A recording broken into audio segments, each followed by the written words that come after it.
I'm literally looking at it right now, the Outside Lands 2006 poster with both you and me on the bill, because I was on the comedy stage and Oh, you guys were on the nice. main stage. Not gonna lie though, you guys crushed it, but you didn't play one of my favorite songs in the history of the world, which I'm gonna get to later. Which I know you Okay. didn't do that on purpose, because if you would have known how big of a fan I was of you guys, you probably would have been like, oh, we got to play this for Josh. Oh, I mean, man. he's in the audience, he's on the bill. It does happen. It happens, and I'm not, dude, no harm, no foul, and we're gonna dive deep into that track a little bit later. But tell me about your relationship with Roxy Music. Take me through your story with this band. Well, it's definitely a love story, and it's definitely the kind of love story that could have only happened in the early 70s. It could have only happened if you lived in suburbia and you were 12. Roxy Music came along in 1972, and they were extraordinarily exotic. Yeah, I think it's hard for anybody today to really get a sense of what they were. You really had to, I was thinking this morning about this album. I was thinking in some terms of some platitudes, and it's like you really had to be there, and this is at a point in time when rock is everything. yeah, So music that matters, all the music that matters, is being made by groups of almost always men. And the most interesting ensembles are ones that have a multiple layers of interesting musicians. And whether you use the Beatles as the beginning point for that, and by the time you get to Roxy Music, you really have one of the most eclectic uh, bunches of individuals to ever sort of come together on one album. And the yeah. first Roxy Music album, which had come out the year before, well, we're talking about that. My bad. The first Roxy Music album, which came out in 1972, was very much a sort of manifesto of minds. And the first time I heard them or saw them actually was on Top of the Pops. Top of the Pops was the sort of go-to British pop show in Oh the yeah, 70s. And it's where we saw, Queen for the first time, Rod Stewart for the first time, Bowie for the first time, yeah. and Virginia Plain was the first Roxy Music single. And Virginia Plain is less of like a great song as a great sort of unpacking of these individual musical voices. And it's 3 minutes of like, wow, what is that guy doing? What is that guy doing? What's that guy Yeah. wearing?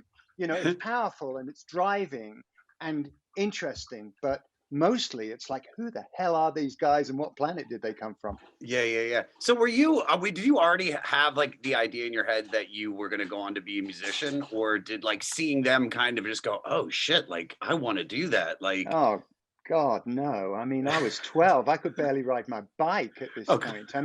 I'm just becoming a fan. I mean, Roxy taught me, like, it was like one of the first times in my life with that first record of theirs where I was like, I have to have this. I Yeah. have to own this. I cannot wait for the radio to play it whenever. I have to get this. I have to get on my bike. I have to get all my money, rob my piggy bank, and find the nearest record store that has it. And I brought it home, and I've still got it. It's in the other room. And to me, at that point, this 7-inch round thing, black thing made out of vinyl, just becomes a fetishistic object. And you get to choose when you hear it, as opposed to waiting for the Of course, radio to yeah. play it. It's a very difficult concept for people today that perhaps didn't grow up on that kind of limited accessibility to understand, because you really had to figure out how you could obtain this thing. It was going to cost you money, and you had to find a store that sold it. But What's a once record you, cost? Wait, what's a record cost back then? Like, what are they charging? I think it was about 7 and 6, so it was probably around 50 cents. 50 cents. Oh yeah, I Yeah, forgot about the exchange rate. I was yeah, you can something buy around somebody's there. whole anthology. Yeah. And so, like, what else are you listening to at the time? Like, because I just want to know, like, did this hearing Roxy music? And listen, I'm not gonna lie, like, this is the first Roxy music record I've ever listened to. I'd heard about him, I had known about him, but through this journey, like, we got introduced to Brian Eno with Another Green World, and then what was the other record that we did besides that one? Another Green World, and then we did. Where is it? Oh, Here Come the Warm Jets. Oh yeah, okay. So, Well, yeah, that came right after this. yeah. So that's like my first introduction to what, in a sense, isn't Roxy, but at least has the components of it. So for you at that time, like, what else are you digging at the time? Well, I've spent my early years like connecting with the Beatles. Like the Beatles, just I was too young to be like a fan, but the Beatles were in the airwaves. You couldn't go a day without hearing a song by the Beatles throughout the entire 60s. Still can't. And they kind of conditioned me, I think, to understanding. Oh, when voices work together, they create this sound that is just, and when the bass and drums, they just gave me this sort of basic primer in the way that rock works, pop works. And I think by the time I'm 11, I'm trying to find something that can be my own. I actually had a cousin who was 5 years older than me, and I'm an only child, but I had this cousin, and I used to look up to him. I used to trail him on his newspaper route, and hang out with him whenever he'd let me. And he was really into albums. And he turned me on to Bowie. I was with him when he just got Hunky Dory. He was a big fan of Rod Stewart and the Faces. And then, and really through TV, I just started. The glam thing definitely appealed to me. I mean, the level was pretty high for sort of glam-oriented pop in the early 70s. But and always in the background there was soul, there was Motown. Motown was huge in the UK. But I felt that like Roxy had a way of bringing it all together. I think that all of those, the British glam movement, which really was the precursor to the punk scene later in the 70s, whether it was Gary Glitter or whomever, or Queen, it had this acknowledgement of 50s rock and roll that like had gone away by the 80s. It was still, you could hear it. You can hear Sha Na Na in Roxy Music's early records. You can hear the Platters. You can hear that kind of thing. Which, I mean, I didn't know all of that stuff. Here's the other point: is that Brian Ferry significantly would put out a solo album. I mean, the prolificness of these guys at this point. I mean, I was just looking. This album came out in March '73. The next Roxy Music album would come out in 6 months' time. And in between, he's going to put out his first solo record, These Foolish Things. And he did this, he kind of invented the covers album. Yeah, he did like what Sinatra does. Yeah. He's like early. So he was the first guy to sort of like lay out all of his influences right there. So I got this album. I'm like, oh, the Beach Boys. Oh, Smokey Robinson. Oh, Leslie Gore. I mean, all these like songs that now I know to be great classics of the pop canon. But at that time, I had no idea who these people were. And Brian's sort of saying, hey, this is what I'm into. This is where I'm getting my inspiration. Sure. So, all right. So you listen to the first record, you listen to the single that they put out, and now they're starting to get some real attention. Like, tell me about your first experience with this record, with For Your Pleasure. Well, the single, they put out a single earlier in the year called Pajama Rama, which was very jaunty, very kind of throwaway, really, but very fun. Didn't lose them any fans. I don't know that it particularly gained them any. I honestly, I'm not sure when I first heard this album. The next couple of years are going to be, for me, like there's going to be so much music. I'm going to be digesting so much music. Yeah. One thing I will say about this album that got that I remember thinking when I first had it, and I still feel it now, is that it's very much an album of two sides, and that the first side of the album, the first 5 songs, really satisfy any fan's needs for a follow-up to the first album. The Okay. second side is very much like there's these art rock detours. Like a couple of the songs sound way too long for my tastes. I mean, I was 12, Yeah. 13, and there's kind of experimentation. And what you've got, I wrote down A Tale of Two Brians, an Yeah. album of two sides, and you've really got this dynamic between like an art rock experimental band and a songwriter driven pop band, and that's really like it's like the band is showing we really can't be both of these things. We've got to be either or. And you know, within a couple of months of this album coming out, Eno would be gone. Ferry's Yes. got the reins, and from Yeah. then on, they really become about, you know, carving out these really beautifully crafted pop records, you know. Yeah. That's what's so crazy that you just said that, because let's just dive into the album, because the second I heard "Do the Strand," I was Yeah, like, this is fucking Here Comes the Warm Jets. This is yeah. this is Eno. That's all I felt was that Eno vibe. All right, start the play the intro, Jeremiah.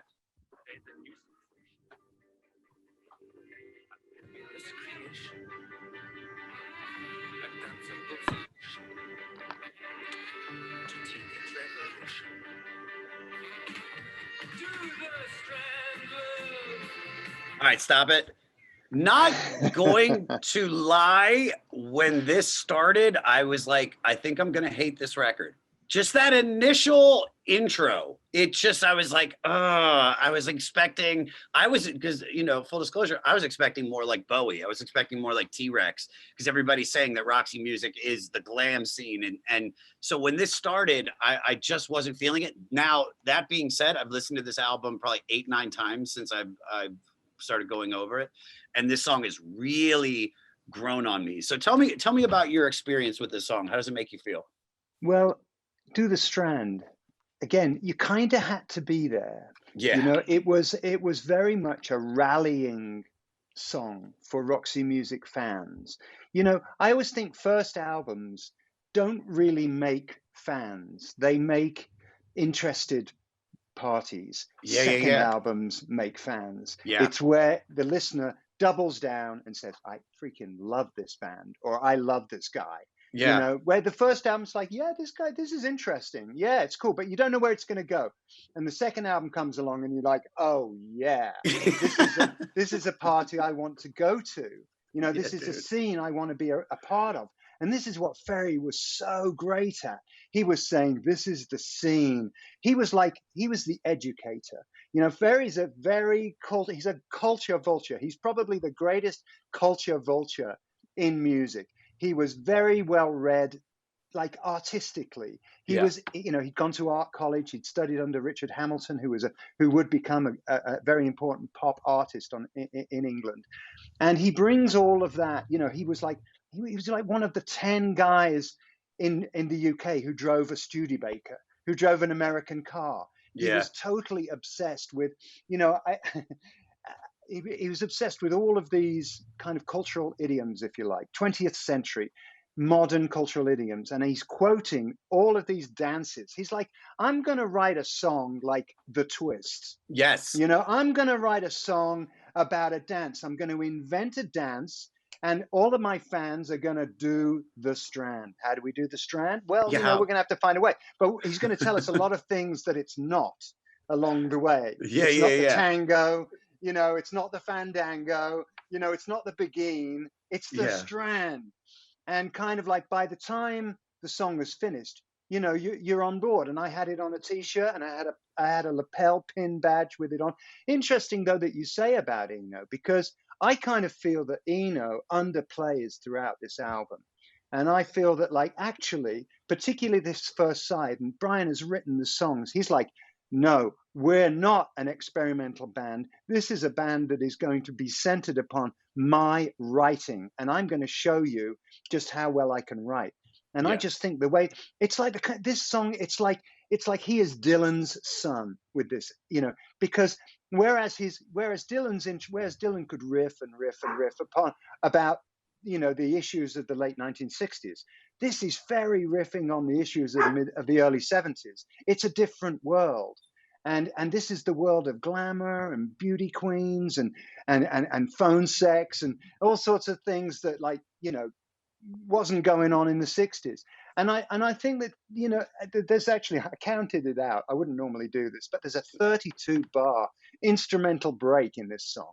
I mean, it goes on and on and on. And really what you're thinking is, oh, this is the bit where Eno's meant to do his His Eno thing. stuff. Yeah, yeah, yeah. And it's very low key. It almost sounds too long. And I'm almost feeling like, Eno, he was already, his head was out of the door in a way. He was thinking, this, I don't get to do enough. I'm not going to get to do enough because, you mentioned Here Come the Warm Jets. And again, within a few months of this album coming out, Here Come the Warm Jets would be out.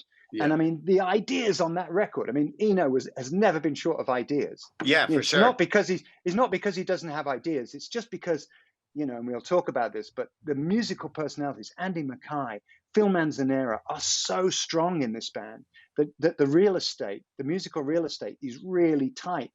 And I just feel like that example of that break into the Strand, which I feel is just like an Eno moment, gone to waste.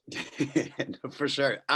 So fans of their popular first single, Virginia Plain, from their debut, responded to this as a similarly upbeat dance song. You nailed every single thing I was going to say. I was going to mention the twist, the jerk. From what I found is that this is Brian Ferry's attempt at writing in a witty style of like Cole Porter. And like you said, the contemporary cultural highbrow references. He really is showing his intellect, but this is also a reinvention too. So I wanted to ask you about a reinvention. When and how did you transform from Nigel in the glasses to John? How did you make that shift? Oh man, it was around about, well, I think it was really playing on stage regularly, and sweating, and glasses are just a pain. And, and it took a girl, I admit, it took a girl that was way out of my league to say to me, I don't know how she caught me without glasses. I think we were doing some photos or something. She said, "You look really good without glasses. You should get contact lenses." Like within 24 hours, the piggy bank had been raided again. This time for contact lenses. Oh, I love it. All right, well, that's actually that's really funny that you say that, because the next song on the record is Beauty Queen. And see, this is where I really started to fall in love with the record and the band. Peter, play 134. I love this.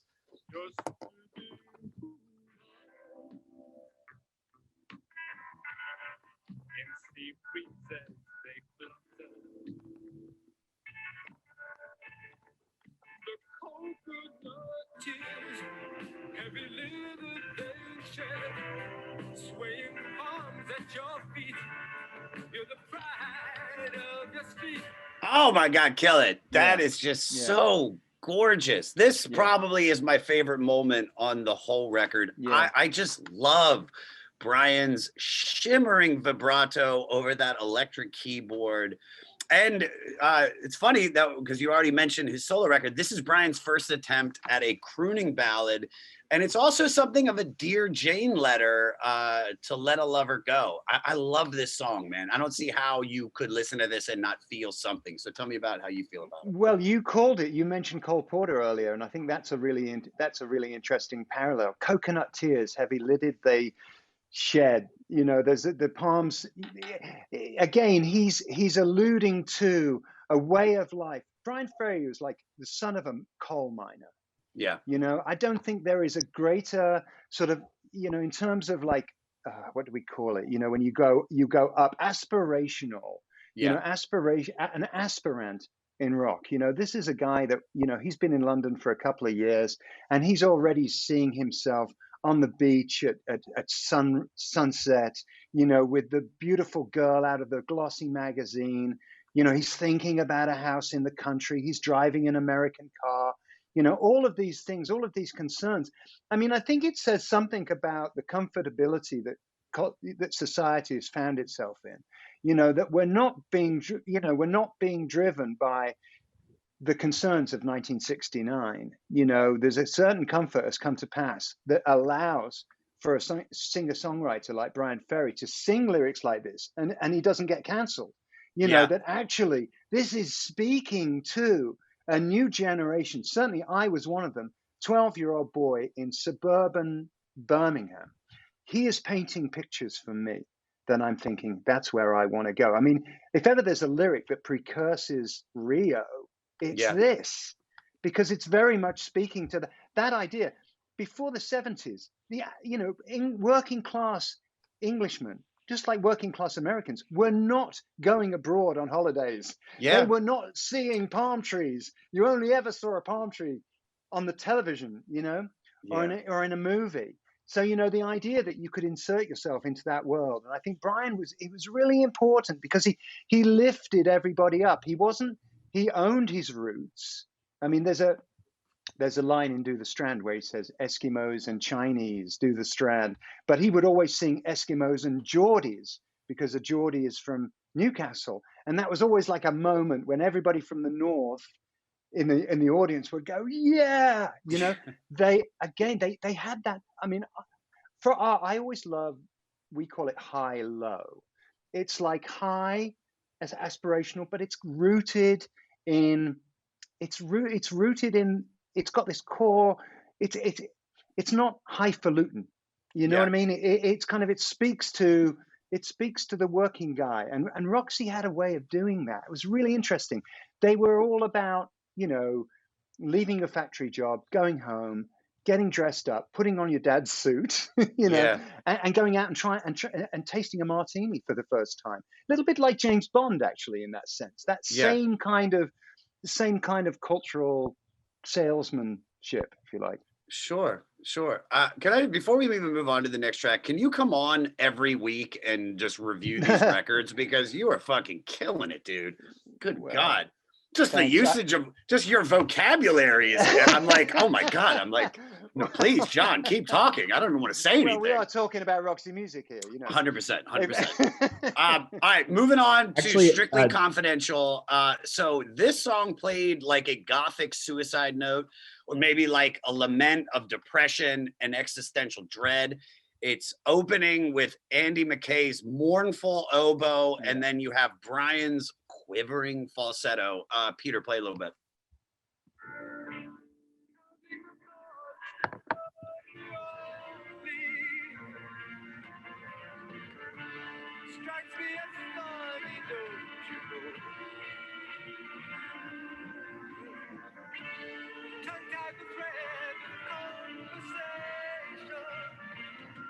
All right, kill it. This is probably one of the saddest songs on the record. And to quote, we had Harry Shearer on from, AKA Nigel Tufnell from Spinal Tap. This is one of the saddest of all keys, the D minor. Just a fantastic song. I love when Paul Thompson starts banging on the drums and then Phil starts ripping those guitar licks. It just gets bigger and bigger, and it's just phenomenal. So tell me your thoughts. Well, Andy McKay, saxophone, oboe, and clarinet. I mean, one of the great colorists of 70s rock. I mean, he has a way of kind of underscoring Ferry's singing in a way that is so provocative. It's so poetic. I mean, it was a real treat for me. It's been a while since I listened to this album, and it's been a real treat to go back and listen to it again and understand why it moved me the way that it did. It's very literate in its way. It's not pomp. Like progressive, and I like progressive rock as much as the next man, but it doesn't wear its classical. Like Andy McKay is a classically trained musician. He can quote Bach if he needs to, but it's not. He doesn't play those cards very often. It's just a warmth, and it's this sort of, I don't know. It's just this musicality that you find in very few bands. And because Roxy have got this slightly kitschy kind of garage band element to them, they never overplay it. You never feel like you're being, I mean, just the sound of this song, it's got a very kind of trashy kind of sound to it. It's not, It's not overproduced at all. The other thing, while we're talking about musicians, I just want to give a shout out to John Porter. The bass playing on this album is amazing. I mean, anybody that knows me, like as a bass player, the bass player story in Roxy Music is a fascinating one, because they never, were constantly changing their bass players. They seem to have they had a bass player issue. And John Porter was brought in by Brian. He was the guitar player in Brian's old band. He's not even a bass player. He came in, and for me, the bass playing on this album is so perfect. He would go on to produce the Smiths and the Cure. Yeah. So that's how much musicality we've got going on here, right? But also I want to say this though, and because I want to say this is how much did he influence you? Because your style is so funky, man. Like your bass licks are just funky, and nothing against him, but it's just so how much are you pulling from this in your own playing? Well, I think it just got, I didn't identify, I didn't get the bass player story in Roxy until later. I didn't identify with, again, there's, the album cover art, the first few albums, actually, they make a big deal of the 5 guys. There's these 5 really strange but cool looking guys. There's no bass player. The bass player is never represented on the cover of the record. He's the add-on, if you like. But I think it's just, when you're listening to music of this quality, you're just going to pick up, you're just going to start picking up. And even though it was punk rock that would ultimately inspire me to pick up a bass and think that I could maybe be a player without any training or musical knowledge, I had this background. I had a background and an appreciation of music like this, of records like this, where Sure. where again the bass it's not overplayed, but every note, it sounds like it's been thought of. It's been thought through. For sure. So I just have to ask then. So that funky style of bass playing that you do. So are you like Brothers Johnson, Chic? Like where are you getting the funkiness from then? You, well, not Roxy. Yeah. You, brother. Well, yeah. For me, punk rock. Like everybody was playing guitar. Punk, the Pistols, the Clash. It was like a guitar player's medium, and I kind of saw myself as a guitar player. But as the band kind of evolved, and this is still before we met Simon Le Bon, but Nick and I, and now we've got Roger playing drums, and we're just kind of evolving our sound. And I'm thinking that I want the rhythm section to be a real rhythm section, which you didn't really have in punk. Yeah. And Chic it was Chic that I heard, and and disco, and I'm listening to these Chic in particular, not knowing that, well, hey, you're noticing, because Bernard Edwards is probably the most important bass player of the 70s. I don't know that at this point. I'm just listening to these string of songs like Everybody Dance and Good Times, and I'm thinking, wow, I can really hear the bass. Yeah. And not only that, but like all great music, dummies like me I think I could do a really basic interpretation of that. And that's the thing about disco. There were one or two real easy, it's easy to play disco. There's some sort of fundamental things that you could pick up on, and you insert that into ostensibly a sort of white rock structure, and you've got something kind of interesting.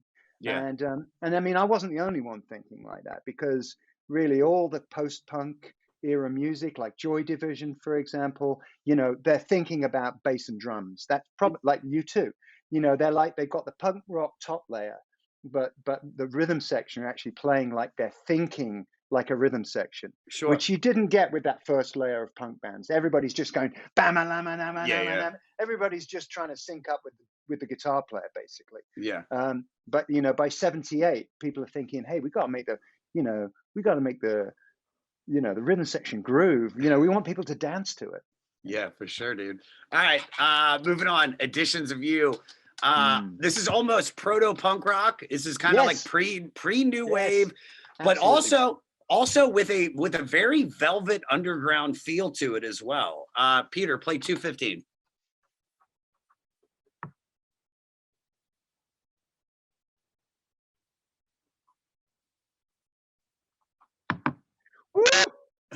Got it. I love that. I love that solo section. I love how it moves through with the sax to the synth freak Totally. out, and then the machine gun drums. It's just Fucking phenomenal. A. Absolutely. Yeah. Absolutely. It's a masterclass. The way that I wrote that down because the way it starts with Andy on the sax, then Eno picks it up, then Manzanera brings in that feedback note. I mean, I've dropped the needle on that spot so many times. Yeah, dude. And yeah, and then the drum fill. I mean, I really feel Paul Thompson is actually second to Bonham as the grooviest English rock drummer of all time. And I think he's very underestimated. He had a way of swinging, which very few, I mean, Ian Pace as well. You can hear that in his playing. But he is phenomenal. Ferry always called him out as the great Paul Thompson. Yeah. And another Geordie, actually. So you Yeah. kind of, again, and I find band dynamics interesting. I mean, I've had to think about them a lot over the years, and I think about the chemistry of my own band a lot. And and how, and I've always, and I'm still a fan, quite frankly, of band music, of ensemble music, where you've got 4 or 5 voices, and they were interesting voices, and they have to figure out a way of working together, or else it's just a mess. I find that way more interesting than music that's usually been made by one mind with a bunch of samples. I just find that push and pull dynamic, and this is like, Ferry was very generous, I feel, in this sense. He knew he was the singer of the band, but and Brian said, and I know there is no bigger fan of Brian than I, but Yeah. he's not the greatest. He's no Jagger, he's no Rod, he's no Freddie. He's pretty within himself on stage, so he knows that the band needs to really play out if they're going to be a big band. And I mean, they're just so exciting, and the way that they learn to trade, from Eddie Riff, Andy Mackay, when he was playing the sort of the kind of rock and roll riffs, like on Editions of You, that was Eddie Riff. He had this alter ego that was doing the saxophone honking. I mean, it doesn't matter now, but it mattered when you were 12. Oh, I can imagine what that would be You like know? hearing that at 12, dude. It's Yeah. just the song rips. It's like at this point I'm already in love with the record now, and it's just to hear them take this direction. It's just like you just like grab a hold and you're just like, yeah, dude, like wherever they're going, like I could give a shit. I'm with them. Yeah. Yeah. And then that takes us into the next song, Yeah. In Every Dream Home a Heartache. This was influenced by a massive collage by one of Brian's art teachers. Correct. This is about the vapidness of material excess that segues into a vivid description of his relationship with a blow-up doll over the same 4 chords. And then after this long, slow burn, the punchline happens and we get a good old 70s glam rock vamp out. Do you remember when I said a few moments ago that that song had my favorite moment on the album? Do you remember? You were mistaken. It's this. I lied. Kick it, Peter.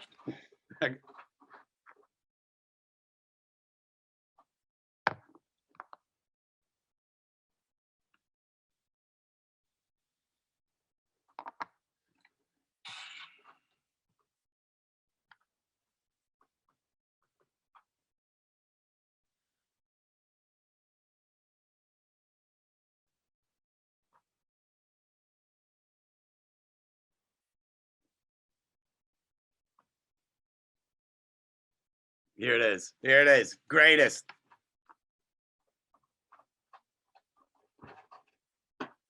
Oh my fucking God. Take my money. Take my money. I just love it. I love it's got this like dark Strawberry Fields Forever vibe to it that just it's just so great. And then when they really just, I mean, they just take it to the level, and there's so many great lines in this song. Your skin is like vinyl. It's just delightful. yeah, it's just it's incredible. Tell me about your thoughts. Well, he's definitely using words in a way that nobody, to my knowledge, had used before.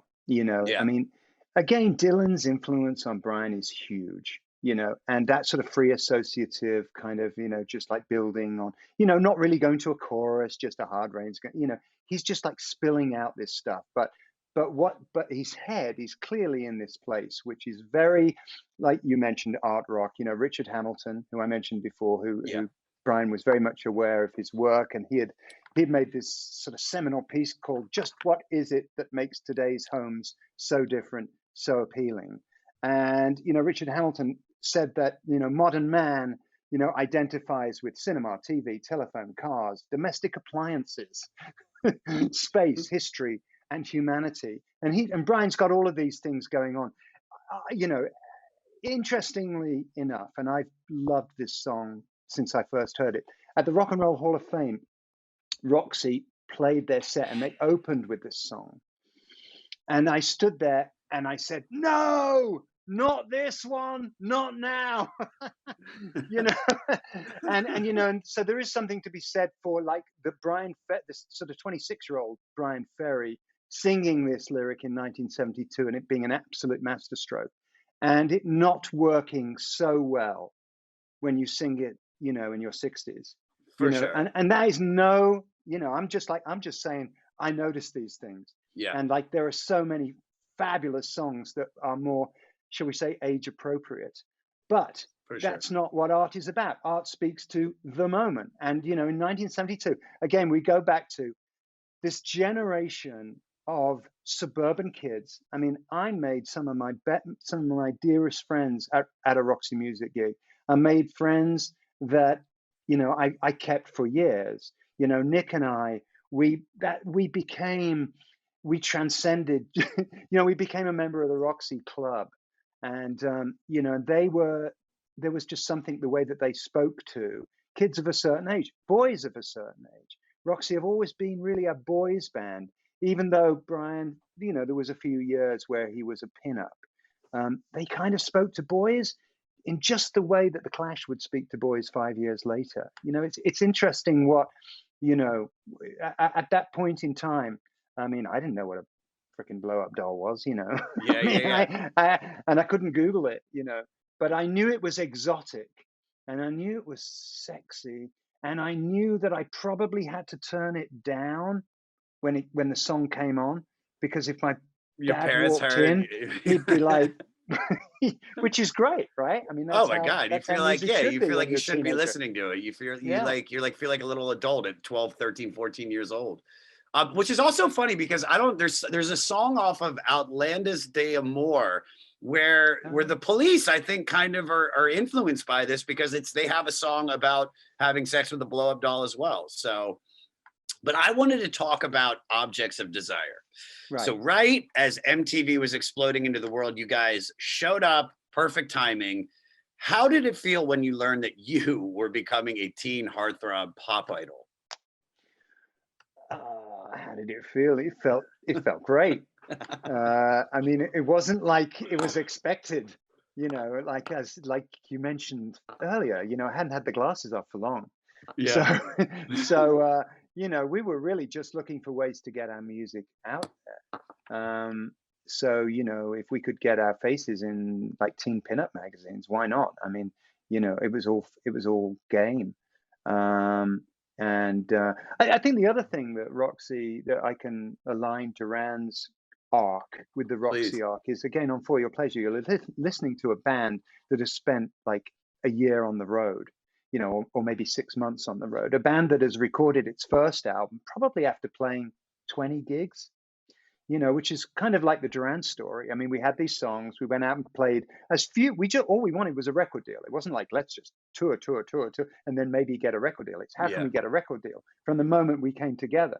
So you do as little as you can to get that record deal. But then once you've got a record company behind you, you're off on the road and you're playing. I mean, one of the stories is that Roxy Music came to America and they opened for Jethro Tull at Madison Square Gardens and got like everything thrown at them. And it was a very negative experience for them. But, you're getting out there and you're learning how to play in a way that you didn't before. And sort of the band that showed up to record Rio was a very different band that showed up to record our first album. And I think you feel that on this whole first side. And there's so much meat on this first side, you know, and we're talking about sides like, hello, remember, Yeah. albums had an A and a B. And all I can say is I wore out side A of this album. I did not wear out side B. And because also side A is just entirely satisfying. It's like you get to the end of Every Dream of My Heartache and you're like, wow, what an amazing album. Oh, Yeah. there's another side. So we're then now venturing into the side that you didn't listen to now as much. All right, well, well, I can see why, because it opens up with the longest song on the album, and it's this trance-like groove, really influenced by the contemporary like krautrock band Can. Did I get that right? Yeah. And this came together in the studio after the band was trying to develop something sinister without forcing it. But after drummer Paul Thompson and bassist John Porter added an almost upbeat, insistent reggae feel, Eno added spooky synths, and Andy Mackay played a repeating and moving atonal saxophone line, and it became dark, but still sort of danceable. Peter, play a little bit.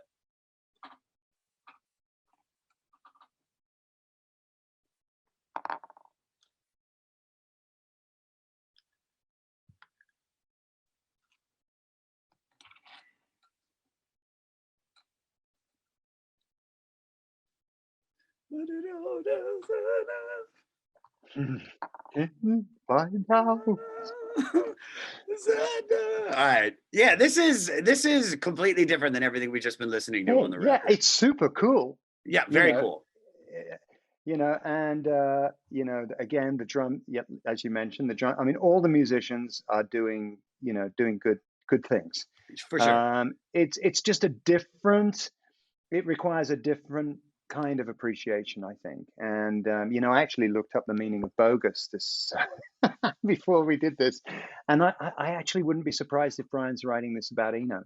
So you know, what I found out about the lyrics is these are all stories that Brian came up with. The lyrics after vacantly staring at a muted TV for weeks. But finish your thought. I didn't mean to cut you off. You think? No, I mean, you know, yes, it's. I feel like the chassis, if you like, the rhythm section is almost like. Thank you for letting me be myself again. The Sly and the Family Stone track. Yeah. I feel it has that kind of a rollout to it. Apparently, it was a jam that they'd had since before recording the first album. It was just something that they went back to. So it kind of feels like maybe we've kind of run out of songs, and we need, if as good as it is, it's feeling a little fillery to me. For sure. But I think that really just speaks to the quality of the songs on the first side. Completely. Because like you've quoted, I mean, every song on the first side has very quotable lyrics. They're all funny, cool, you know, clever. You know, this one, it's like, you know, okay, the bogus man is on his way. It's just not as sharp. So it's funny that you're saying this.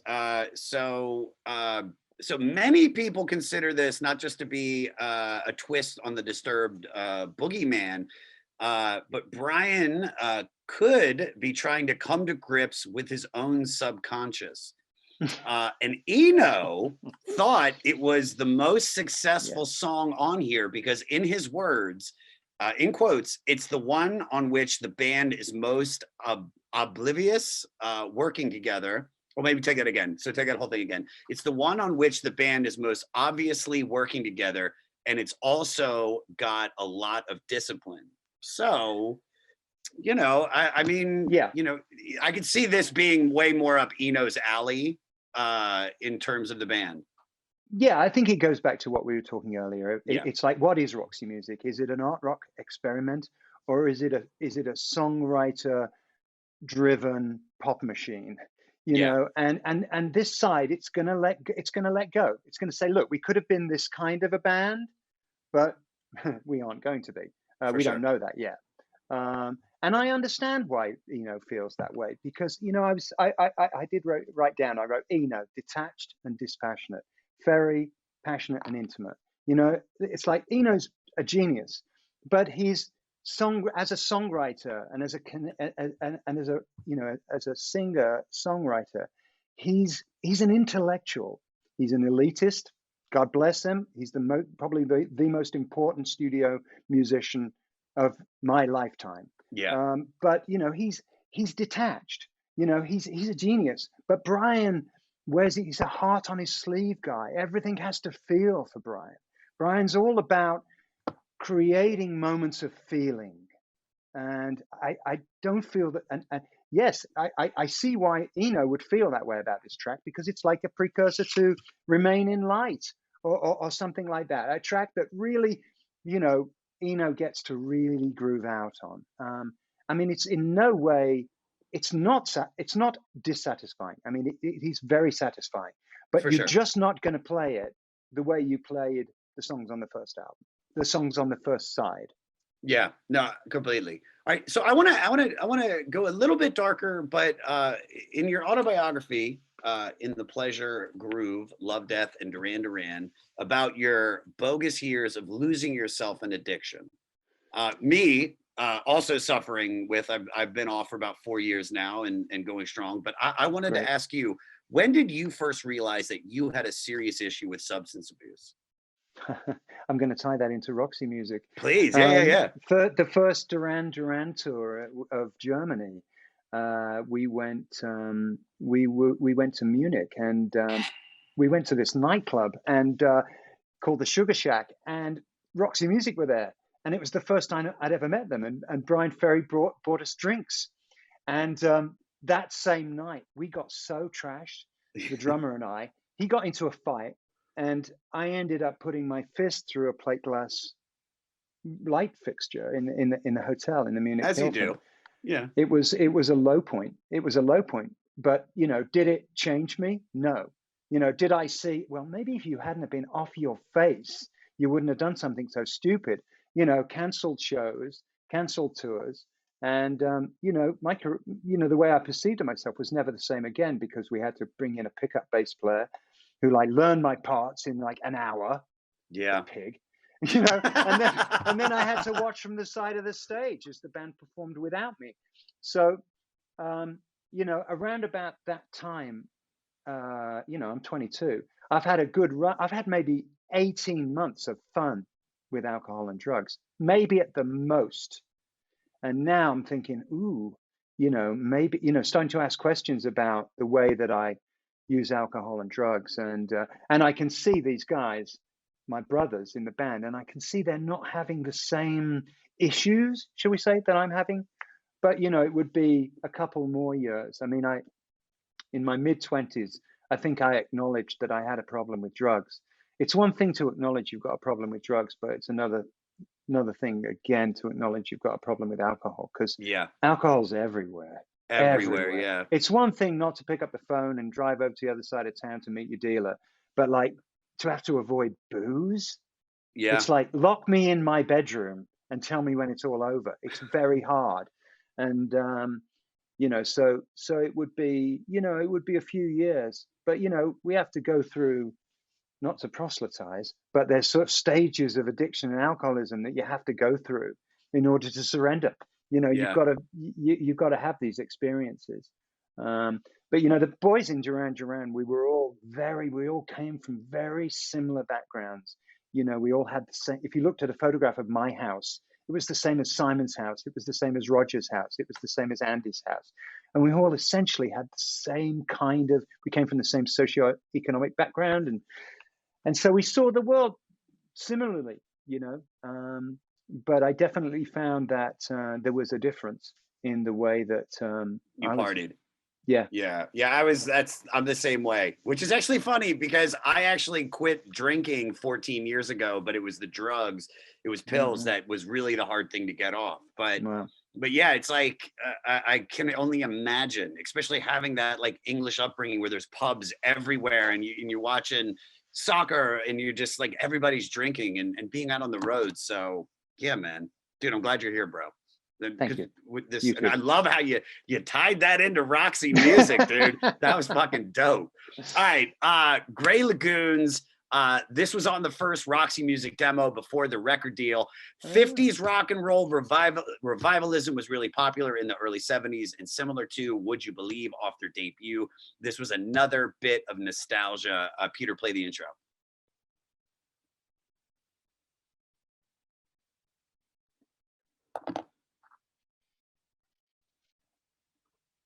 God, I love this. Yeah. God.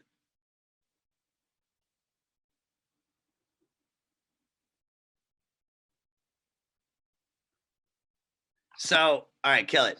So I know it's about to kick in, but this is like glam gospel to me. Well, that's Eno, actually. And Sure. that's one of the things I kind of, I realized, I listened to that and I thought, actually, I would miss that later on, because Eno has always been good at that doo-wop vocal, those stacked harmony things, and he loves that kind of stuff. And it was a big part of the first album style. I didn't know that this song was dated back to the first album, but it makes sense because it could be on the first album. And it's got that fantastic double time section where again it's palm trees, it's walking on the beach at sunset, midnight, again like sending those signals down the airwaves of like of this other place, this otherworldly, I'll find my heaven on that beach, that moonlit beach, and Roxy just, they really did that so beautifully, but they would do it using, like you've mentioned, using like 50s rock and roll signifiers, and then they go into this like really gnarly double time break where like Manzanera is playing this like, I mean, Manzanera he's another one of the most underrated players in rock, I feel, that had so many different vibes in his bag that he could dip into, again, never took himself too seriously. You never really felt like he was giving it that much thought, but he kind of honored those who came before him in every lick and in every solo. And I kind of love that about him, and then there was something that Roxy did that I think is a first. Maybe the Kraut Rockers did it, but Phil would be sending his guitar parts through Eno's synthesizers. So Eno would be like twiddling with the knobs, essentially producing the sound of the band. So Phil would be getting otherworldly sounds. So he's a great player. On top of that, Eno's treating his parts in a way that nobody's really done. Maybe Pink Floyd a little bit, the Germans, but certainly the first time that we've heard it in pop. Yeah. What I love about this song is that although it seems like to be about some romantic optimism in the music, the three verses seem to detail the three stages of a relationship. So the beginning is the courtship, then you have the marriage, and then you have the breakup. And looking back on it in 1977, Brian dismissed it as a very trivial track, our 50s gesture type of thing. I don't know. I wanted to ask you though, was there a moment or a song from your career that you would dismiss? That I would dismiss? Yeah.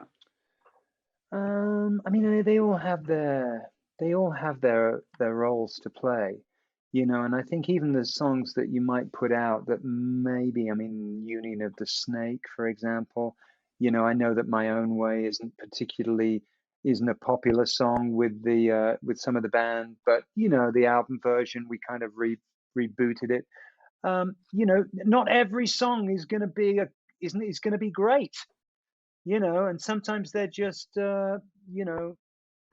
steps to get to the next one, and sometimes you have to, I mean, most of our albums, I mean, I can listen to about half of them, frankly, and and by the time you get to the end of an album, you're lucky if you like half of it. I mean, again, going back to this, I mean, these guys are so prolific. I mean, subsequent to this album's release, Eno's going to leave. He's going to go off. He's going to do a solo album. Brian's going to do a solo album, and then he's going to write. I think he's going to start to write the next album, which is going to come out in 6 months' time. And Stranded, I wish we were talking about that because that's a masterpiece, and it's so different to this album. But it's the first time you've got Phil as a co-songwriter. You've got Andy as a co-songwriter. Brian's like, I've got to let these guys in. I'm going because I can't do it all myself Yeah. if I want it to be good. But no, you know, there's just no way. Sometimes you've got to just punch the clock. But you know, you try to be as inspired as you can be at all For times. sure. But also, you know, with Duran Duran, you know, it's like Nick can be super inspired by something, you know, and maybe I'm not so inspired, you know, maybe Simon's. So it's like finding that perfect storm where we're all equally excited by Was there what we're ever doing. something that you fought for that you were right that maybe the other guys weren't into? Oh God, I don't know. I tend to think from the other way. Oh Yeah. my God, thank God they taught me into that one. You Okay. know? Yeah. Tell me that. What did they have to talk you No, but into? I can't think of anything off the top of my head. Okay. But you know, I mean, like it's you know, we're just like mixing a new record now, and you know, and it's great to sort of feel the vitality. I mean, you know, my stepdaughter is a music producer, and she works with samples, you know, and she's producing tracks, and she's amazing. She produces tracks with, you know, but she's sampling, she's using drum machines or whatever, and then she drops her voice in. And I was playing her some of our new mixes. I said, you've got to understand that there's like 4 layers of guitar parts. There's electric bass, double track. There's all these keyboards. There's these live drums, all these vocals. I mean, all this stuff that has to be managed and brought in, right, wrestled Yeah. into order, which Yeah. is so easy when you're dealing with like hip hop or techno, because you've really just got it's so much easier. And Yeah. I think that, as I say, going back to Roxy music, it's very much the sound of 5 guys that really have got very different visions for music, but they see that this thing is the best vehicle for them at this time. So they have to be both of it but also transcend it in a way. Yeah. And I think that's what happens on this record. I mean, there isn't any band member that you can be aware of on this record that you don't go, holy shit, he is playing his ass off. Yeah. And Yeah. that's, Yeah. you know, whether it's the drummer or the bass player or the guitar player, and everybody's like fully present. For sure. All right. Final song on the record, For Your Pleasure. Yeah. It's interesting to note that this album came after the huge success of the non-album single, Virginia Plain, which we spoke of. So they had a big bump in fame. Like some of the others, it seems to ruminate on fame being a chance at immortality, as well as the realization that it's also momentary and fleeting. This does end with a sample that this blew me away when I found this out. This ends with a sample of Dame Judi Dench reciting "You Don't Ask Why" from a recording of poetry reading she gave. I have to do this for my mom. Peter, play 1:06, 2:20.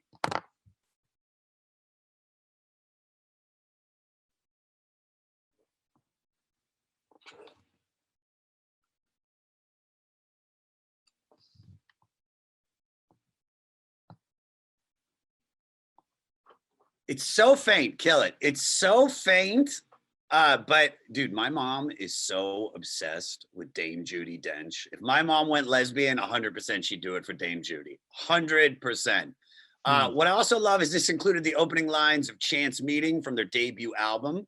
And I think Eno really shines on this song. Yes. And then he quit, which could have been why the band broke up. I mean, your thoughts?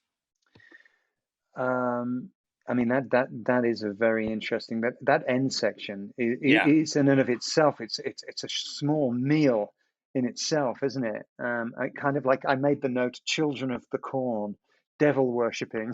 That hammer horror kind of feel to it. But you know, there's a lot going on. I mean, by the time you get to the end of this song, you know, I mean, there's a lot. It's a great song for Paul Thompson. The drumming is wicked, and they would always play that. They would always play this song later on. You know, it came back to them as a song of value. Yeah, I mean, he's singing ta-ra, ta-ra. There's just a whole lot going on. It's similar to Bogus Man in that it's very experimental. Yes. You know, it doesn't fit to any kind of song A B structure. There's, Brian doesn't get much time to really get himself out there. It's funny that you mentioned that. There was a quote in Editions of You that I thought was interesting. No mention in the latest Tribune. Don't let it happen to you. Like the worst thing that could happen to someone is to not be written about. That's the kind of concern that Yeah. Brian Ferry has. I don't know. I mean, it gave the album its title, which is, it's a fantastic title. I think that the concept behind the album, For Your Pleasure, the second Roxy Music album, that was the legend on the artwork. Yeah. And little things like that, like, make a difference when you're building up a fan base, when you're trying to differentiate yourself. It was a very crowded field in 1972, 1973 in Britain. A lot of bands. You had to really be you had to be different. You had to make a strong case for yourself. And artwork was a way that you could do that in a really powerful way. I think the artwork to this album is very strong, and it's a reversal of the first album. It's as exotic, but it's black where the other one's white. Yeah. And I somehow, I wouldn't be surprised if he figured he was going to call the album For Your Pleasure, and then right at the last minute it was like, oh, we're going to need a song with that title. Yeah. Maybe this should be it. But yeah, it's say ta-ra to the old Roxy music, because Sure. the next album's going to be so different to this one. I can't wait to listen to that. All right, you want to do some facts and get out of here? Sure. All right. On the opening night of this tour, Brian's girlfriend, mysterious transgender singer and model Amanda Lear, dressed in the same all-black leather outfit she wore on the cover, walking a panther. So just I like it. to bring up what we were talking about. So I've seen the uncensored version of Girls on Film that MTV wouldn't play.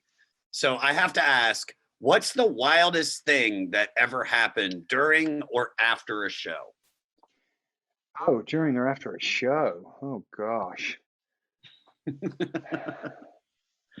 Come on. That video was wild. I mean, yeah, dude. The Girls on Film video was wild, and I have to say, it was like I learned that day that I was not cut out for porn. That was not, that would not be an arena into which I would be taking my career. That, like, the idea of standing around, holding my guitar even, around, beautiful women as they took their clothes off, and that wasn't for me. It was I think we were all like, we're like, get us back to the suburbs fast. Yeah. No, I don't even remember, man. It's like, there's a period of time where things are really crazy, and there's a hysterical kind of level to the band's success, but there's nothing terribly original about any of it, to be honest. Sure. There's nothing that stands out to me. Actually, there was an anecdote that I like to tell about which whenever I say this one, Nick says, "Oh my God, that's disgusting." And that is that we did a press conference in Atlanta, Georgia, and I had a cold, and I was like streaming throughout it. And I went back to Atlanta about 2 years later, and this girl came up to me and she said, "Yeah, I was at that press conference, and I stole all your tissues because I wanted your cold."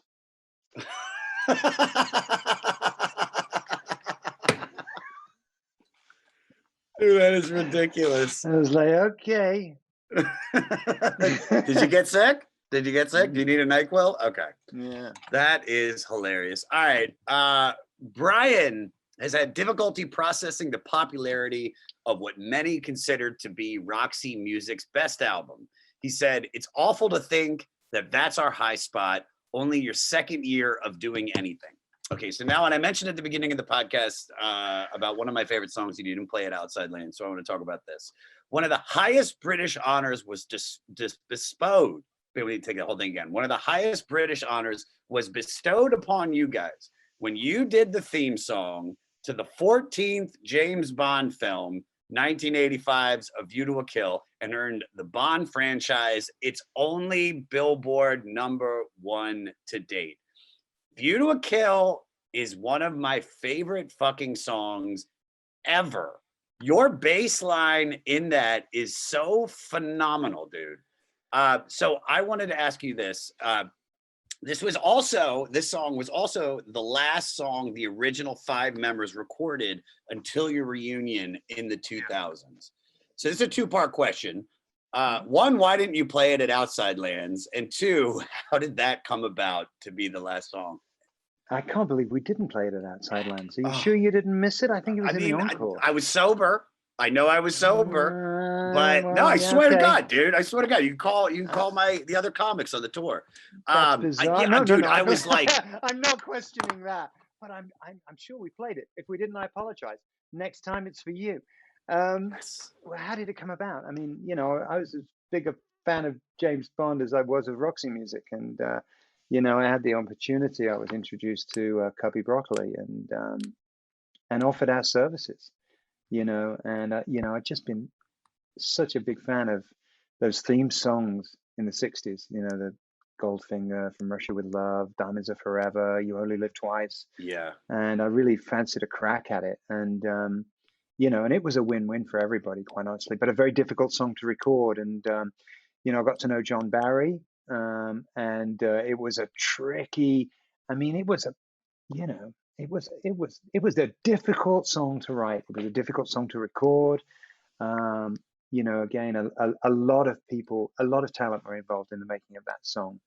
That wasn't like we need to write a song. That was like we need to write an epic worldwide #1. No pressure, you know. So it's it's a lot to take on. But I'm very proud of that track, and thanks for you know, thanks for noticing. It's again, everybody's playing you know, everybody's playing to the best of their knowledge, you know, and it's not a show-offy track either. Everybody's serving the song, whether it's Andy or Nick or myself. You know, it's like there's no solos in that track. It's a very tightly arranged piece and allows for the orchestration, and you know, it's a. I think that's why everything you're saying is, I think, why I'm so drawn to it. It's just, there's no filler. It's just from the start to finish, it's a perfect song. And there's something really cool about it is my dad used to set up like a little recorder and have me and my sister like sing songs or just like talk. And so we'd have these recording of us. And I still have it of me not knowing any of the lyrics, but being like, you know, 5, 6 years old, like, rock out covers me and ski, baba to ski, but do, but, and even to make this all come full circle, I do this show called The Goddamn Comedy Jam, where comedians do stand up, then they tell a story about a cover song, and then they sing that cover song with a live band. And with Corona going on, we haven't been able to do it, but we found this television studio kind of doing like, it's not Zoom, it's this new software technology where the audience can sing along and participate. We could see them. So it's almost virtual reality. And then when I was prepping to get ready for this talk with you, I started like re-listening to a lot of Duran Duran, and I heard A View to a Kill again, and I was like, yeah, dude, I'm opening up the next show with A View to a Kill. So I'm so excited. But also, and to amend that too, you guys opened your set at Live Aid with that, right? Yeah, we did, and it was the first time we played it. So, but this is what I want to ask, is because you guys split up right after that. Yeah. So did you feel that there was anywhere higher you could go? I think we needed a break, you know, and it had just been a very intense few years. You know, I've been listening recently to a lot of later Bond themes, you know, and it's almost like the Nobel Prize, you know. It's like this year we're going to offer the theme song to Adele or Alicia Keys or Jack Black, you know, and Jack White. Sorry. Sorry. And actually, it's really interesting to hear what people make of it. It's just one of those. It's like a song contest that every producer, musician kind of goes, "Oh, that's interesting," because it's very much about like drama and romance, and it's got like a narrative, and you're given a title that you may or may not use. You know? But like it's a really interesting, especially if you're in the business of writing songs. That, you know, month in, month out, to get that. And I think it's one of the reasons why there are so many cool songs to have come. If you listen to the James Bond like title song story, love. it's like, oh man, I don't know. there's some really great tracks in there. Did you ever hear, like, I guess it was for Spectre, they asked Radiohead to take a crack at it, and they wrote this incredible song that is, honest to God, and I'm a huge Radiohead fan, it's like one of my favorite songs by them, and they didn't use it. But still, which is so great, is that Radiohead was like, we want to release it to everybody. We thought we did a great job, and it was such a good song. But it's like you said, it's very interesting to find out what they choose and what they don't choose and who's taking a crack at it. So absolutely. I don't know if you know the Alice Cooper Man with the Golden Gun. Oh my God. Actually, it's a man with a golden gun. I could only imagine being like that with a snake on him. Amazing. And then they ended up going, they were like, this is a little too butch for us at this point in time. But no, I mean, as far as Duran is concerned with Live Aid, I think we just needed some time off each other, like we were talking about. I mean, again, bands, it's all about this personality dynamic, where everybody's got to find their way to sort of work together, and you've got, I mean, look at a band like Yes, it's like they break up, they come together, but he's missing, and then they go out, and then they come together. It's like it's like there was like the perfect lineup, which can never all be in the same room again. So you get these like versions of, and and with For Your Pleasure, there was just one too many Brians. Yeah, for sure. All right. So when Brian Ferry was 11, he won a radio competition to go see Bill Haley and his Comets play live, and it had a lasting effect on him. So I wanted to ask you, what was the first concert or musical moment that changed the course of your life? Well, I wrote in my book about the day that Nick and I went into Birmingham, and we got tickets to see Roxy Music that night. And I was 14 and he was 12. And, we went by the theater in the afternoon, and we met these two kids that were Roxy fans. They had the Roxy badges and the scarves, and we started talking to them, and they said, yeah, they're doing their sound check. And we were like, sound check, what's that? And they said, come on. And they led us around the back of the theater, and there was like about 20 kids there. And you could hear behind this stage, behind the door, you could hear the band playing. And that was the first time I had any sense, like when bands tour, they have to do like a rehearsal in the afternoon. And I'm like chatting, there's this like camaraderie amongst these kids there. And then suddenly the door opens and the band walk out. And man, it was like the fucking Avengers walking out, or the X-Men. It was like, wow, Platform Boots were in that year, Yeah. I mean, they were all like dressed like amazing. And hang on a second, what's that? It's a stretch Mercedes limousine. I've never seen one of those in my life. And they all pile into the Mercedes. Then the car kind of drives off up the driveway. And some girl goes, they're staying at the Holiday Inn this way. And like 20 of us just run across. It's like a scene from a fucking Spielberg movie. It's like we all run across the city, and we're like waiting for them under the awning of the Holiday Inn when they arrive. And that was like my first sense of like, wow, these are human beings. Yeah. Plus, and there was something about that. I mean, I thought that's what I want to do. I want to be in a gang like that. And I hadn't, and it would be a few years before I actually, I mean, music. I mean, you lived that though too, man. I mean, yeah.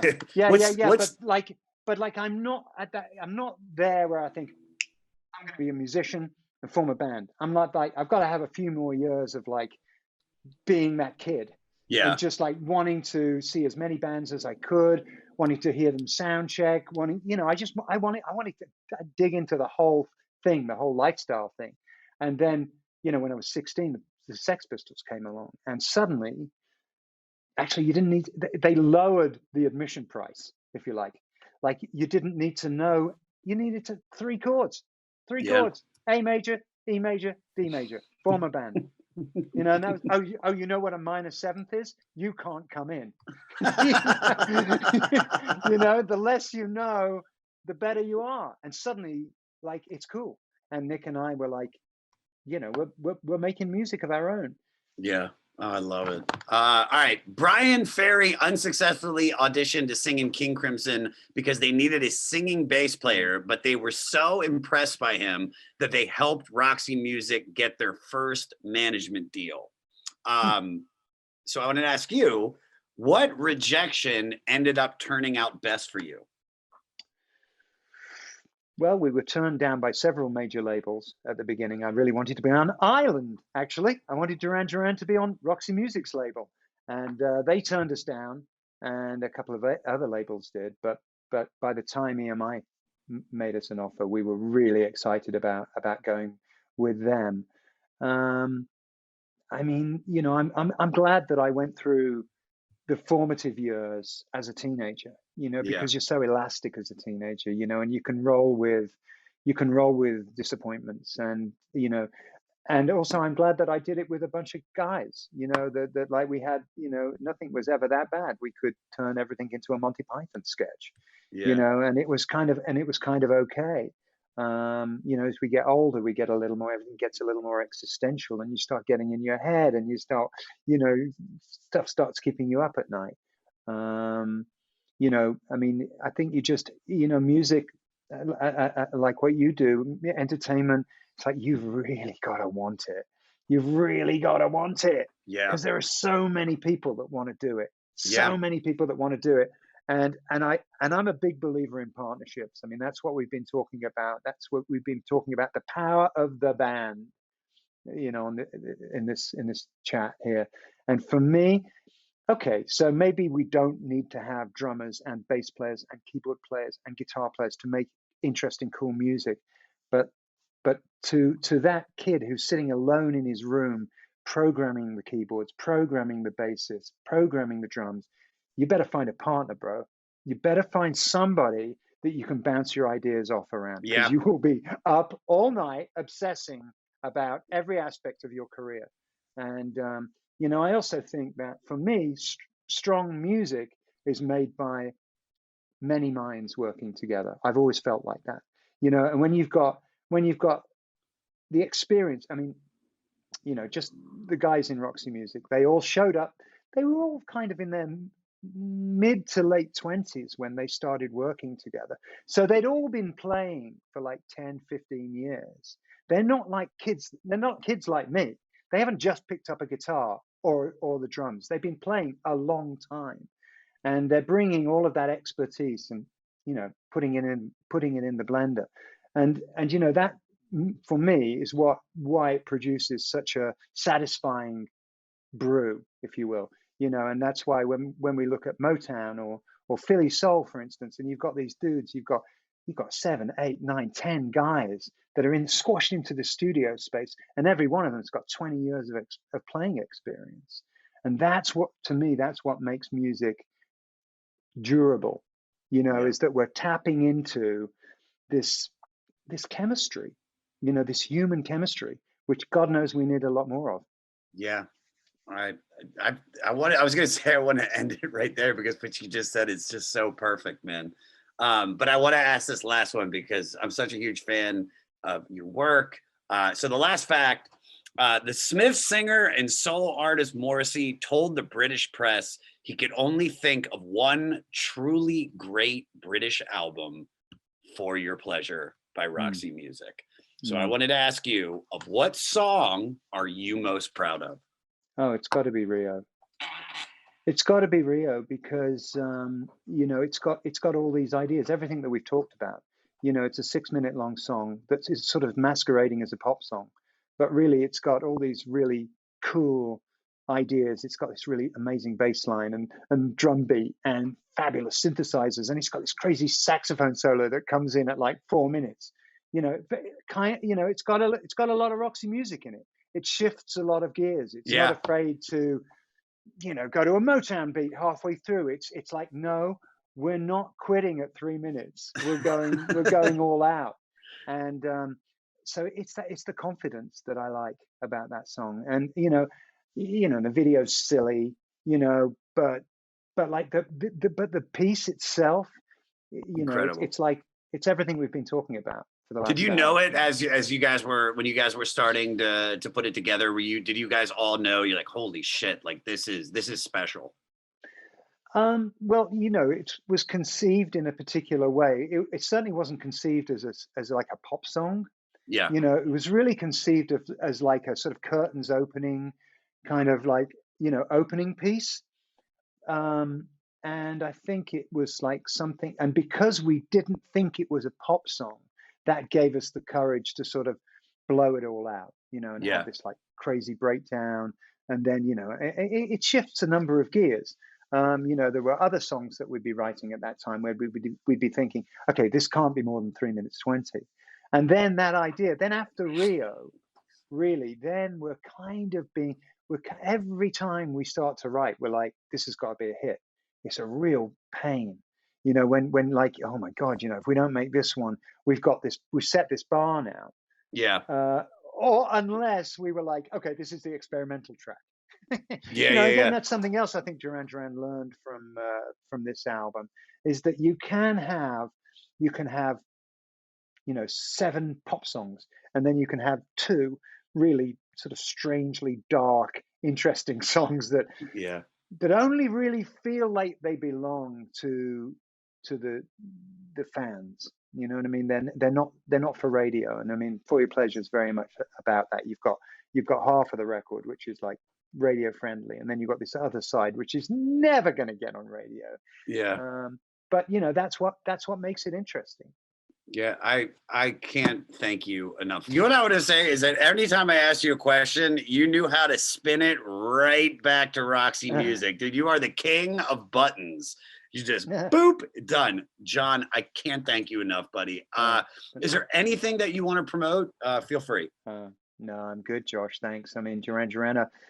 Well, I say that, and then again, let's put it this way: Duran Duran are mixing their umpteenth studio album currently, and I'm so excited about it. We're mixing. It's a really important time in the coming together of the record. Albums can be won or lost in the mixing. But I got 8 songs in my inbox from London last week, and I'm like, wow. Yeah. And it's still, because the ends have got to justify the means. Human relationships take a lot of work, and I think within bands, it takes a lot of work. And and we're talking about an album here where it was too much, and it had to give. Something had to give. And I think Brian came off stage somewhere, 10th show into the For Your Pleasure tour, and said, I am never going on stage with him again. Yeah. And that was the end of the Eno version of Roxy music. But then think of all the most amazing music that Eno's been a part of that maybe we wouldn't have had if he'd have stayed in the band. So, I'm still a believer, man. I'm still a believer. So, dude, you're awesome. Dude, I'm a believer. You have made me a lifetime Roxy music fan. So thank you, brother. I can't thank you enough. Thank you. Thanks.